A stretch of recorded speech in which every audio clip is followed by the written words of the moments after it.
In this episode, we're going to talk all about HRT or hormone replacement therapy. We're going to talk about why it might not be working for you, what you can do to help it work better for you, and what you can do instead if taking it's not your jam. What's up, sisters? Welcome to the Period Whisperer podcast. I'm Bria. I'm your host. If you're new, I'm so happy you are here. I'm your perimenopause and menopause sister, your holistic trainer, hormone specialist, translator of your female body. I'm a recovering people pleaser and hustle addict turned body whisperer and hormone decoder. And I am here to help you de-stress your body, decode what it is saying, become the CEO of it, and own your own health, energy, and weight loss again. This show is for you, the overwhelmed, overworked, underappreciated step woman who dreams of a body they feel strong, energetic, and sane in. The woman who knows that she shouldn't just wave the white aging flag and believes in a body and life of peace, love, and purpose. But you don't just know how to get there yet. So if you are stuck in your body, your energy, your life, you are in the right spot. Let's lean in and learn what our bodies are saying to us. Hey there, sister. How are you feeling in your body today? Drop on in there. Let me know. And what can you do? What do you need more of? Or what do you need less of? Sometimes just being aware of those things can be the first step to healing that we've been missing. It can just give us so much information.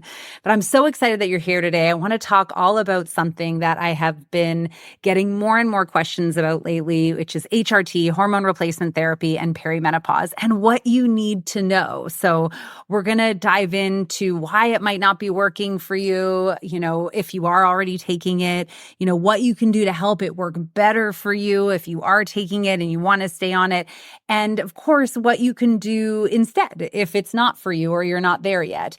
So I'm pumped. Let's dive in. Let's get into it. And let's talk about, first of all, what it is. So HRT, is the name we often hear around, which is hormone replacement therapy. It can come synthetically, it can come in bioidenticals. But in essence, what it is it's helping supply more hormones to your body as our body declines in these hormones. Remember that perimenopause is our reverse puberty. So when we go through puberty, our main sex hormones start to increase so that we're able to reproduce. And we have a regular cycle that is what essentially allows us to actually, conceive and carry a baby. And perimenopause is that reverse puberty transition. It's just the opposite. So those hormones that have been at, peak reproductive levels for years are starting to decrease. And I want to always throw it out there. First of all, hormone replacement therapy. I am never here to tell you to do something to take something, a pharmaceutical or not. I think what is really important, my philosophy on Western medicine is that, it's a miracle, right? There are some miraculous things. I'm super grateful for it. And before we get to the point of needing to take something, or even while we need to take something, because I don't believe anyone should suffer, right? If you can take something to bridge a gap, if you, obviously if you need emergency surgery, if we need something, if we need those miracles, it's amazing that they're there. But we want to make sure we do our part and that we're creating a body that, only needs those things in case of emergency, and that is in the most optimal place to receive that help even, which I think is so very important, right? If we aren't taking care, aren't setting ourselves up, aren't creating those health foundations, then we might go to our healthcare practitioner and we might take something and not actually be able to get the benefits of that thing. So I wanted this to be a conversation around what it is, how it helps, and why it might not be working for you. So for optimal and balanced hormones, right? We know we're going through this transition. It's a sensitive time, right? All transitions are sensitive times. I think this is so important to, call out, because like they always say, some of the most stressful times in life are, when you're getting divorced or when you're moving or when you're switching jobs, all transitionary periods, because it feels like the ground is shaky beneath us, right? Nothing is solid. When our life is solid, then we can often handle a little bit more, but it requires a lot of energy to handle a transition. It's like, walking across a really shaky bridge takes different energy and different coordination and different cognitive focus than just walking down the street or on the sidewalk on solid ground, right? So, at that very core level, it feels like we're on shaky ground. That's what's happening in this. And so we also become really sensitive, right? You're walking across a shaky bridge. You need to be focused. You need to be aware of your surroundings. You need to be, have like all systems firing so you don't fall off that shaky bridge, right? So it is a more demanding time. We recognize this. But it doesn't have to be a time where all things fall apart. It can actually be a really powerful time when we look at this transition. We can recognize the gifts that perimenopause gives us, right? Which is, this fog of being subconsciously driven to reproduce starts to clear, and we can actually really tune in to ourselves. We're really driven during this time to pay attention to our body, to let go of the things that haven't been serving us, to process through the things that we haven't had time for because we've been so busy, building a family or raising children or building a career or wanting children, all of these things. Now we have this gift of clarity, right? Of clarity and opportunity to thrive. And there's so much confidence and empowerment that comes along with this. And I really want to highlight that and remind you. And a big part of my mission is to educate, of course, and help us, normalize these conversations and understand what's going on in our body, because we are so vastly undereducated on, the female body. That is, like, statistically speaking, we know that there's hasn't been enough research, there hasn't been enough focus, there hasn't been enough funding on the female body. And also just remove the stigma around it. Like, let's get to understand it. But also, I really want to empower you to take this opportunity, grab this bull by the horns and run with this sucker, right? Like, let's ride off into the second half of our lives feeling freaking awesome. And I hope that stirs something in you. If it does, I know you're my kind of person. Like, I want to live. I want to feel amazing. I want to squeeze everything there is out of this life, whatever that looks like for you. So all that to say, we're going through this transition time. And in the first half of perimenopause, really, it's, we often see more of what we call a progesterone issue, right? Our progesterone is our shy hormone, and it is very, very sensitive. Anytime things get a bit chaotic, it almost kind of pulls back. It's dominated really quickly by cortisol and stress. And we can all be very honest that regardless of the trauma you grew up with, which we all have, the last 5 years navigating COVID has been traumatic for everyone. And even if we don't think we've been stressed out, we have. It's been, it might be a hidden stressor in us, but it is there. Some of us have learned to operate very well through a lot of stress, but it doesn't mean it's not having an impact on the body. But so much is going on, right? So we're going through all of this piece, and this stress piece, regardless of the trauma, regardless of COVID, regardless of who you may have lost or what you may have experienced with your children or difficult things in your relationship or in your career in the last few years. And a lot of the times we forget, right? We want to recognize and honor that we've been through. We're going through an added workload. So now we have this excess stress happening, and our hormones are super sensitive to that. So it shows up in the first half of our perimenopause, 35 to 45, 48, as more of a progesterone issue. We're not making, the progesterone's being suppressed a lot by the excess cortisol, throwing off that balance, wreaking havoc, causing all of these issues that so many of us have: inability to lose weight, brain fog, energy issues, the anxiety, mood swings, hot flashes, night sweats, all the things. And then later in perimenopause, as we kind of get closer to the second half of it, we more are dealing with just not enough of those hormones in general. So we're also dealing with an estrogen issue. So then we can have both of these issues and an imbalance at the same time. So you can imagine, not only are we going through this transition, but then we have an imbalance, which adds extra work to the body. And this is why we can be so exhausted all the time, right? And so something, especially when we are not making enough hormones, that's when we can consider something like hormone replacement therapy because we're like, well, I don't have enough of these hormones. So they're designed to help us with that piece and provide, supplementation there for that. But for optimal and balanced hormones, we have to consider three functions, right? So in order to have these balanced hormones, we have to, one, have enough of we have to look at the production of the hormones, right? Like I was talking about, we need to have enough of these hormones.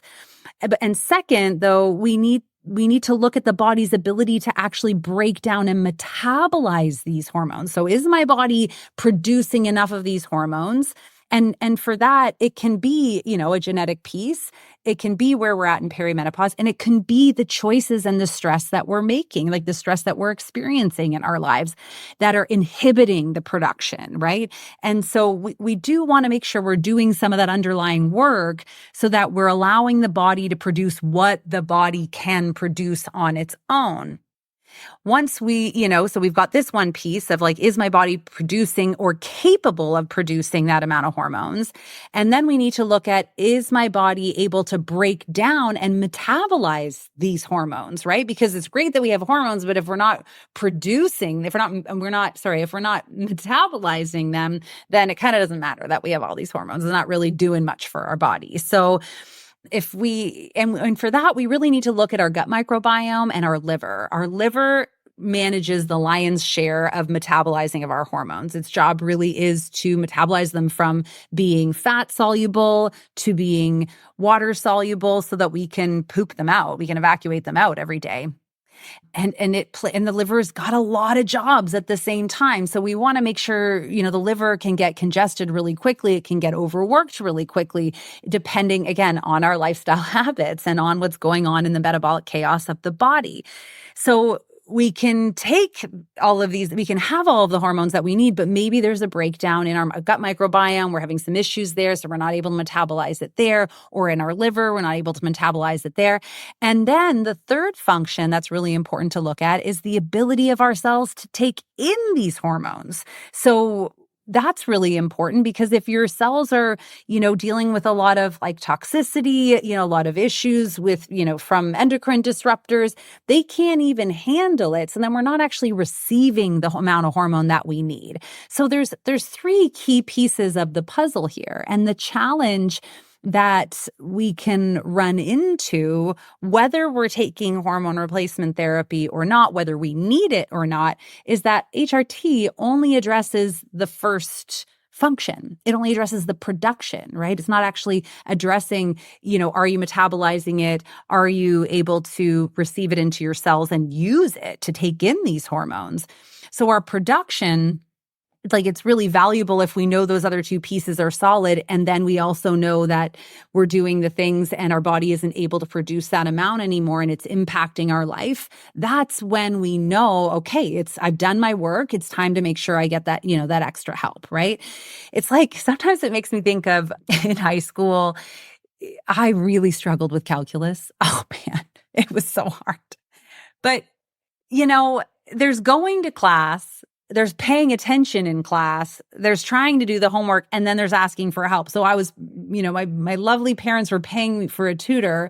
And although, yes, I was going to class because I wasn't one to skip class, but I wasn't paying attention in class. I wasn't trying to do the work. So it made going to the tutor to learn more about calculus, a little moot because it was really challenging for that tutor to teach me calculus when I hadn't been paying attention to even the things that I was supposed to be learning or even trying it on my own.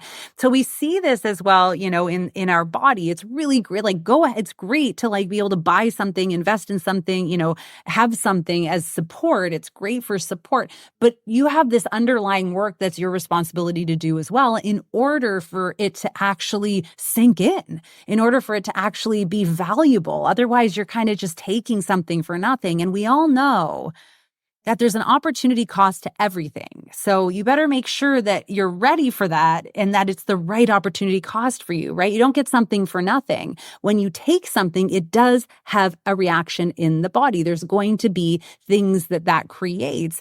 And we want to make sure that it is worth every little bit of whatever could go wrong or whatever impact it also has on the body.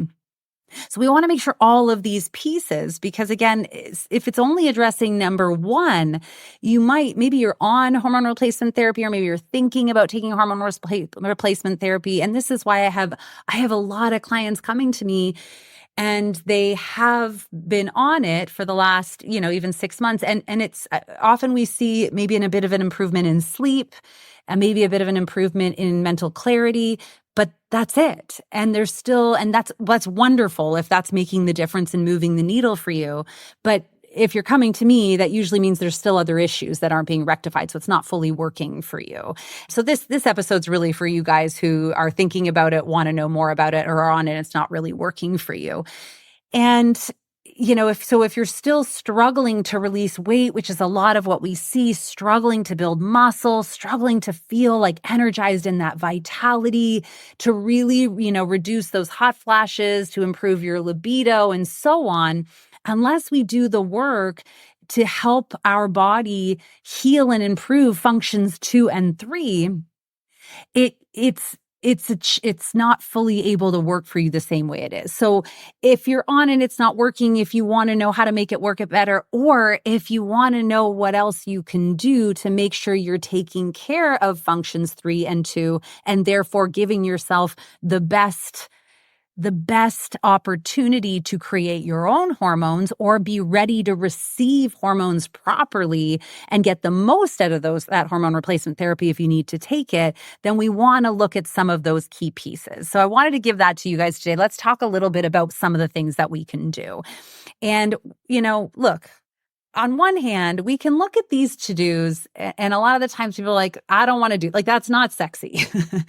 Sure.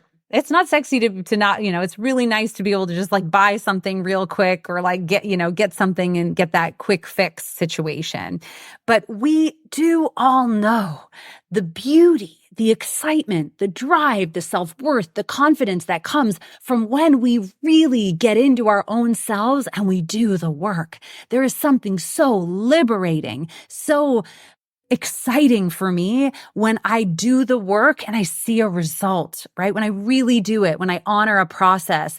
And not only that, but it really builds that confidence, and your body gets to reap the benefits of that for a lot longer, right? A quick fix means a quick unfix. Whereas when we do the work to heal ourselves and we really focus in on a growth period of health, then however much time you spent in that growth period of health, even if you stopped doing that things, you get to reap the rewards of what you what you've sown. Sorry, for the same amount of time, right? And we see that in weight loss and muscle gain and weight gain, because, if you go all in on a workout and nutrition program for 3 months, and then you do absolutely nothing and revert back, it'll take about 3 months to get you back. So there's so much value in taking the time to know your body and really take advantage. Because remember, perimenopause is a gift. It's happening for you and not to you. It's your opportunity to change the things that you do not want to carry in this second half of your life now that you have wisdom. So what does it look like to start helping your body improve functions 2 and 3, and therefore create space for number 1 to heal on its own or receive the hormones that it might need if it can't make those things itself anymore? Number 1, it's looking at healing and supporting your microbiome. Right? Your microbiome's in your gut. It's the thing that actually, helps metabolize and break down certain hormones. It makes sure it fights sickness that's in there. It digests our food. It makes sure that, it can actually digest the protein that we need so importantly, that it can fight bugs and all of these things. So of course, some of those key things that we look at are eliminating, foods that are too toxic on the body. So really pulling back on things like alcohol, processed sugars, processed flours, and any other known food sensitivities that you have, alcohol, caffeine, things like that. So pulling those pieces out and focusing on really good whole foods, lots of micronutrients, lots of veggies that work for you, and good fats and all the whole food pieces that you hear me talk about all the time. Number 2, we want to look at eliminating known stressors. So other stressors in our life, right, can really make an impact. So if you are working out to an excessive amount, if you're doing high intensity workouts for long periods of time and your body's not able to recover, or you're not seeing results from those, right? Then we know you're in what we call a catabolic state. So the body's actually breaking down and not anabolically building up, which is what we want when we're trying to do these things. We're trying to strengthen and expand. So we want to eliminate known stressors in our life that we can, looking at our movement, looking at our sleep quality, looking at our pleasure sources, and of course anything in our life that we can do without. And sometimes that's taking a look at the content we're taking in all the time that might be adding stress to us. Sometimes that's, taking a step back from relationships that maybe are adding too much stress in our life. So eliminating known stressors that we have control over. Number 3 is eating for your specific metabolic type. So this is an interesting one, and I'll have to do its own episode on it, but everybody falls into one of two categories in our metabolism, in our ability to break down food. And this is why we can see, people promoting like a keto diet, which is really, really heavy on fats and proteins and almost no carbohydrates, and do really well. And also the other people trying that type of eating and doing very poorly. This is why we can see vegans who are thriving and people who are eating vegan and look like they're sick, because we do have a different type of metabolism. So understanding your metabolic type and knowing whether you are a fast burner and need slower burning fuels like high protein and lots of good fats, or whether you know that you are a slow burner, we call them, and you need faster burning fuels to feel really good, which would include more complex carbohydrates and maybe less intense proteins and less intense fats. So knowing that can really help, because eating the wrong thing can add a lot of stress to your body. And you'll know this, I think, because if you eat a high protein, high fat meal and you feel a little sick or nauseous after, or you're eating, complex carbohydrate meal and you're hungry 2 hours later, we know that we want to dig a little deeper into that area.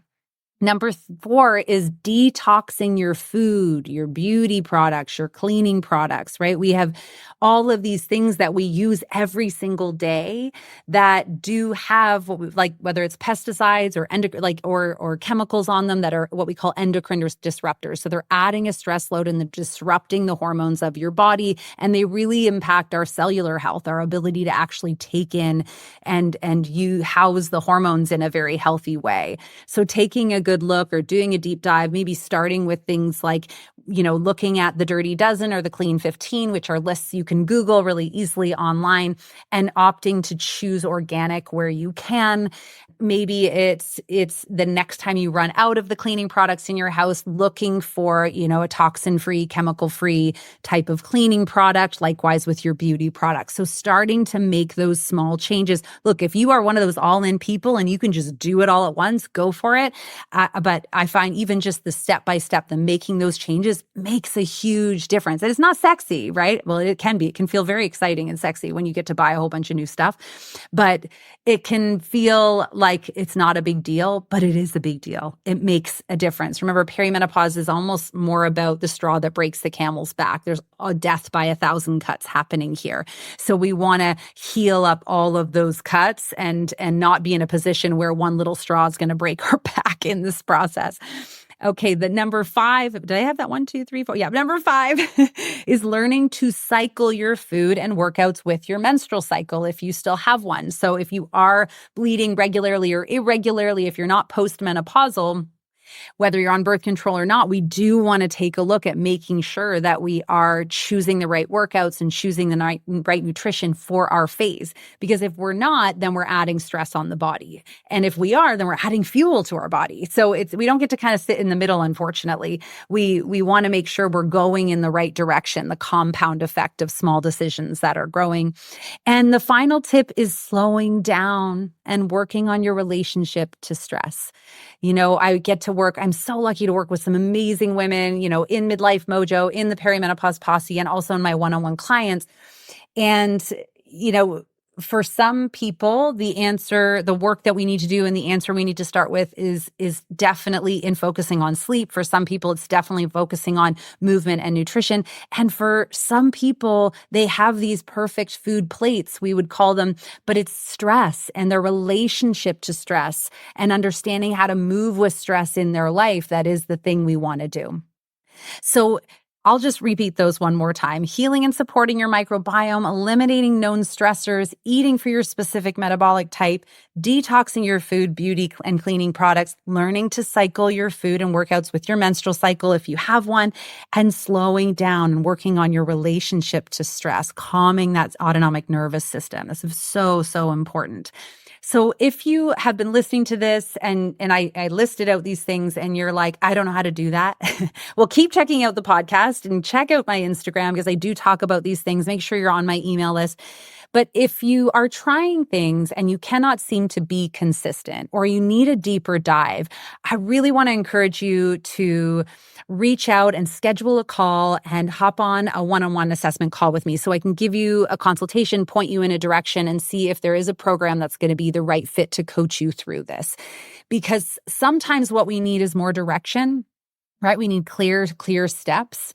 And sometimes what we need is support and motivation and coaching, right? Someone to help us get through the hump, the hard parts, create consistency, and actually implement, right? It's all great when we know what to do, but if we cannot do it, it's kind of useless information for us. So make sure that you check down in the show notes, that you hop on and schedule a call with me, and reach out if I can help in any way, because this is your opportunity to unlock everything that you need inside of you to feel better than you ever have and make the second part of your life the best part of your life. And now is your moment to do that. So if anything I've said has hit home, please reach out. Know that I'm here. Thank you for being here. And now is your time to be more in your life, sister, and not just less on a scale. We'll catch you next time.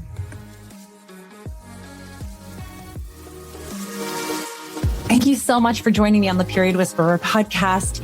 I want to encourage you to reach out to me directly and message me if there are topics or things you're struggling with so we can address those right where you are at. And of course, if you loved this episode, if you learned something, make sure to share it with your friends and please rate and review it wherever you get your podcasts.